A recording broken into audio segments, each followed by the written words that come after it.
Hello, everybody. How is everybody doing on this fine Monday afternoon?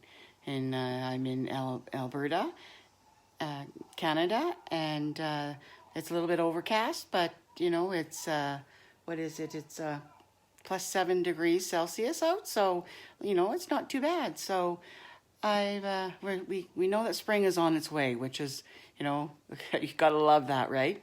So I've come. My name is Paula, and I am coming for you to you regarding my 30-day challenge. Hey, Kelly, how are you?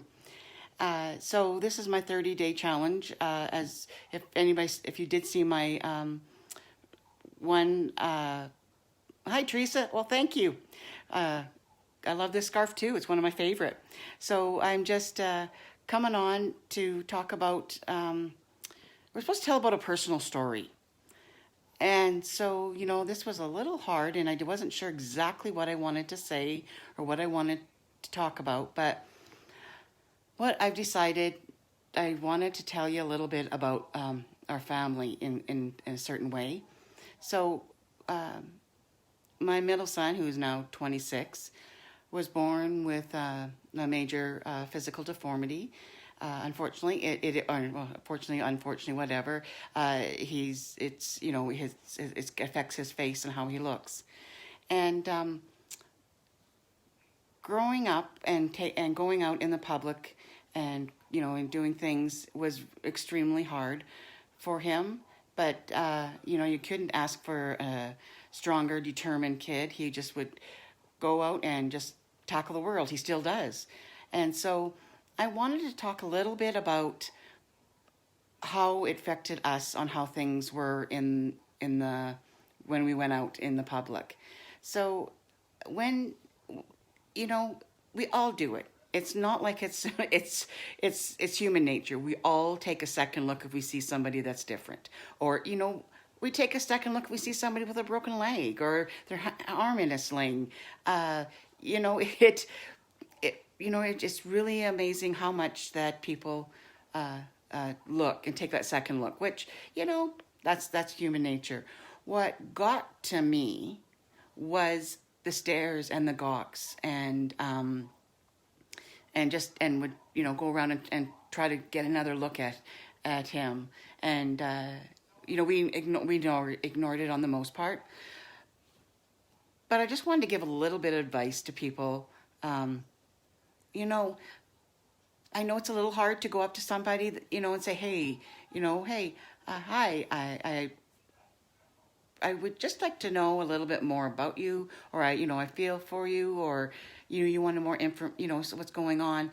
By going in and asking them, when people that did that, I appreciated them so much, and I would have anybody any day come up and say, oh, I've had people say, "Oh, I've seen somebody that's similar to your child on TV," or all those different ways, and I'm to teach a community and a society to, instead of the gawks and the stares and the snickers and sometimes we even got disgust too, but is to go up and ask that person, or if you can, and if that's not doesn't feel right or it's not the time is right, you know what?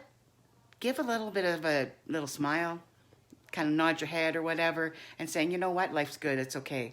Because by seeing those little nods and smiles, I appreciated them because I knew that was a caring person. So, it's a little hard to say, but and we tried to go on as we wanted, but I know at times it was a struggle of going to really busy places. And no, I feel bad that we didn't do those things, but I didn't want to put him in that spotlight either. But he's a determined man. He will go and do whatever he needs to do. And he says, well, this is the way I am, and this is the way I'm going to be, and this is how it is. So I applaud him, and I love his strength and his determination. But so I just wanted to just come on a little bit and tell you, just to, and if you see somebody that you're not sure or you want to ask, go ask.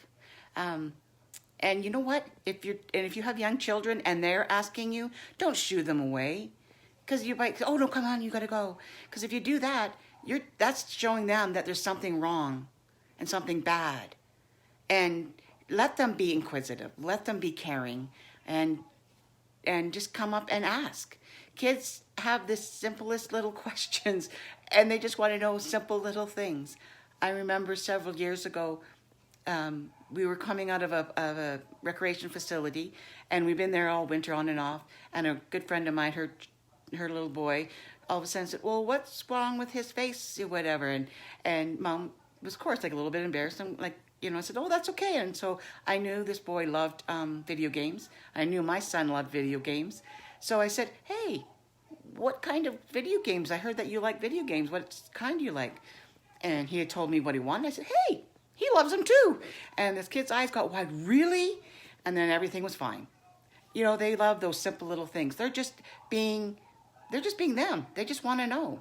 And sometimes if we could all be that way, maybe life would be a little bit easier. And if we just say it like it is and mean it like it is. So, next time, if you have any kids, grandkids with you, and they're asking questions, just bend down to answer the best you can.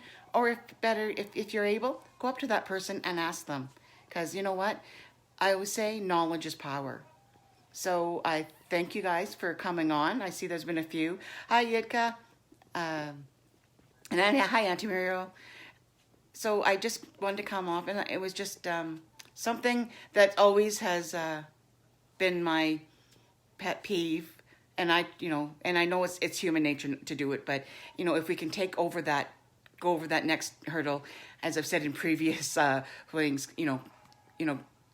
go over and get out of that comfort zone and go ask. You know what? 9 times out of 10, you'll be better for it. Your kids will be better for it, and there'll be more understanding and caring and love in this family.